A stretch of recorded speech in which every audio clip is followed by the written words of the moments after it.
been working out during the day, having some throwing sessions, and then at night, he's cramming this Browns playbook, trying to master the terminology and the lengthy play calls that are a lot different from the college game. Now, Sanders does arrive in Cleveland with a larger spotlight and expectations than that of the average fifth-round pick, and maybe that's just the nature of his NFL pedigree and the fact that he was believed to be one of the top quarterbacks in the draft before falling to day 3.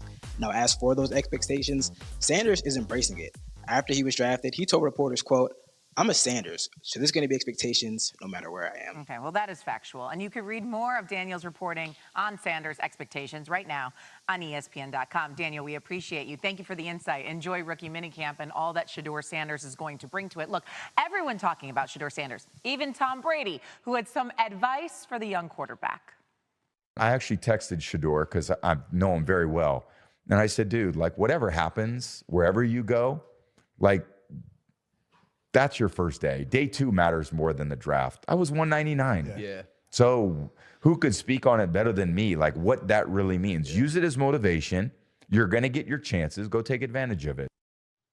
And he's right. Let's welcome in NFL analyst Damian Woody, who witnessed firsthand Brady's rise from pick 199 to QB1. Look, Shedeur Sanders has to navigate, as we talked about, a very crowded quarterback room. It includes Joe Flacco, a veteran, Kenny Pickett, fellow rookie Dillon Gabriel. What are your expectations for Sanders' rookie season, D. Wood? Yeah, listen, first and foremost, I think he's in a great opportunity. We know you just listed all the quarterbacks that are on the roster for the Cleveland Browns. You talk about we know what Joe Flacco is at this stage in his career. Kenny Pickett is on his third team in so many years. And then obviously you got the 3rd round pick in Dillon Gabriel. So, listen, Shedeur Sanders obviously, disappointed being picked in the 5th round, but he has a great opportunity with one of the best play callers in Kevin Stefanski to really show out this year. Remember, Shay, the Cleveland Browns had 2 first-round picks next year. So I think the Cleveland Browns going to use this opportunity to look at those 2 young fellas to see if maybe they're the answer at the quarterback position. Yeah, it's a good point. I actually forgot about next year's draft. Also, you think back to what Flacco was able to accomplish during that 5-week stretch where he started for the Browns back in 2023. He led the NFL in touchdown passes and yards. Let's not count out Flacco, okay? Damian, we'll see you a little bit later on. Thank you very much. Let's go to Sanders' former college teammate now, Travis Hunter. He got his degree today. Our ESPN senior writer, Adam Rittenberg, tweeted this, something that does not get talked about nearly enough. Travis Hunter was a 2-time first-team All-Academic American. Really impressive college career in multiple ways, and he is right on that. Congrats. Mini camping. Time to get our first look at the players taken in the recent NFL draft. 26 teams begin rookie minicamp tomorrow, including the Titans and the #1 overall pick, Cam Ward, the Jags and Travis Hunter, and the Giants and Abdul Carter. And then there's the drama with the Browns camp with the quarterbacks, Shedeur Sanders, and of course, Dillon Gabriel. NFL analyst Damian Woody back with us now. Let's evaluate the Giants quarterback situation now. Jackson Dart, 25th pick in the draft. He'll be fighting for snaps with 3 vets ahead of him, including Russell Wilson, Jameis Winston. When do you expect we could see Jackson Dart get some playing time?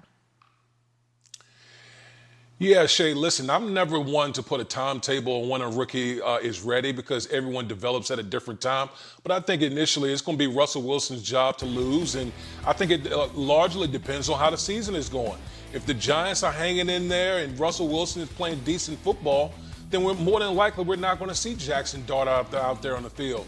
But if the season starts going sideways and Jackson Dart is showing, progress throughout the season, we'll see him sooner rather than later. So I think it's dependent on the season and how Russell Wilson is playing. Yeah, I agree with you. I wonder if we even have to see him this season. Wouldn't it be nice to have a rookie just sit back and watch a year like the good old days? Hundreds of rookies, though, will take the practice field this week for the first time. Which one of them, D. Wood, though, do you think will have the biggest impact this upcoming season? Yeah, for me, it's Cam Ward for a couple reasons. Number one, we saw with Will Levis, there's a couple things that hurt offenses in your team the most. Turnovers and sacks. And Will Levis committed both of them in bunches. And so Cam Ward, the #1 overall pick, he's really good at taking care of the football. He's mobile. He makes really good decisions, and he's a really good athlete at the quarterback position. So I think that combination of taking care of the football and being a dynamic playmaker at the quarterback position is really going to help the Tennessee Titans moving forward. Okay, I am with you on this, D. Wood. Quietly, the Titans are putting together a very good offensive line. They have wide receivers now in place. They've got some talent. The Titans could make some noise if Cam Ward does a good job out of the gates. D. Wood, stay right there. All right, the Cowboys made a big move yesterday, acquiring receiver George Pickens from the Steelers. Dallas gets a number 2 wideout to pair with CeeDee Lamb. Pittsburgh gets draft picks and is left with question marks at receiver behind newly acquired DK Metcalf, not to mention uncertainty about who is playing quarterback. All right, D. Wood, who in your estimation made out better after the Pickens trade? Was it Pittsburgh or Dallas? Yeah, I'm going to go with the Dallas Cowboys. It was such an obvious need having that number 2 wide receiver. We've been talking about it, seemed like forever, CeeDee Lamb and then everybody else at the wide receiver spot. Now you have an explosive playmaker in George Pickens opposite CeeDee Lamb to draw some of the coverage away from CeeDee Lamb. And this is exactly what the Dallas Cowboys needed. They needed another dynamic playmaker out there on the field. And so if you're George Pickens, you're elated to go to the Dallas Cowboys because for the first time in your career, you're playing with a top-tier quarterback in Dak Prescott, and now with a bunch of quarterbacks that's been a revolving door. Still TBD, of course, if Pickens fits in with the culture there in Dallas. I know, obviously, there were a lot of questions about what happened in Pittsburgh, but it seems like the Cowboys finally did something right. We had breaking news in this program yesterday morning. Remember, Cowboys bringing in George Pickens on a trade to the Steelers for a 2026 third-round pick. Cowboys also sending a 5th-rounder and getting a 6th-rounder in 2027.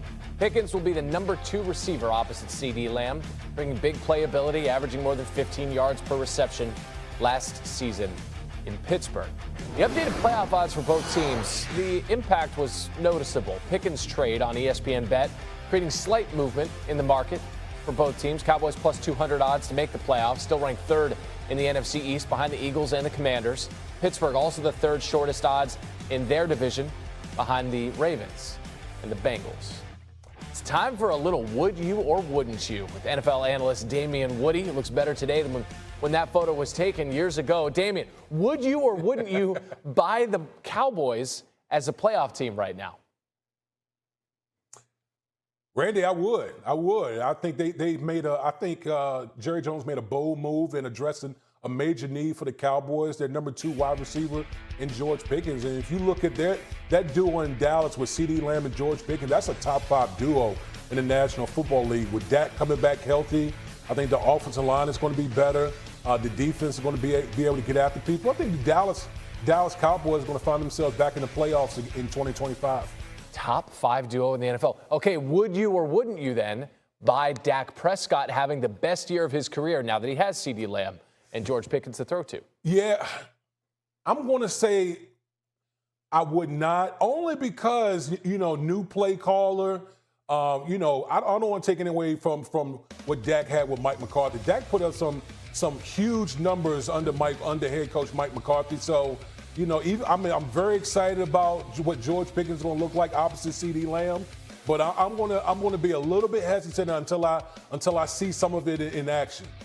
Finally, the man that would have thrown, perhaps, to George Pickens. If you're Aaron Rodgers, would you or wouldn't you play for the Steelers after they traded Pickens away? Heck no, I would not. You're already, this offense was already kind of questionable, but now you take away George Pickens off of that offense. We have major question marks about the Pittsburgh Steelers. So if I'm Aaron Rodgers, I'm 42, I'm at the end of my career. I don't view the Pittsburgh Steelers as a viable team to come out of the AFC, so I would not. DK Metcalf, though.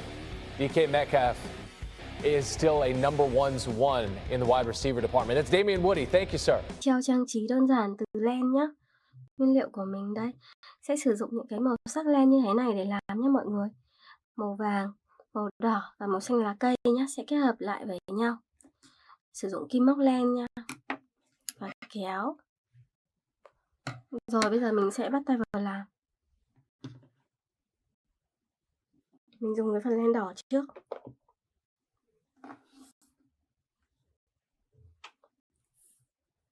Mình sẽ móc một cái hình tròn bằng cái phần len đỏ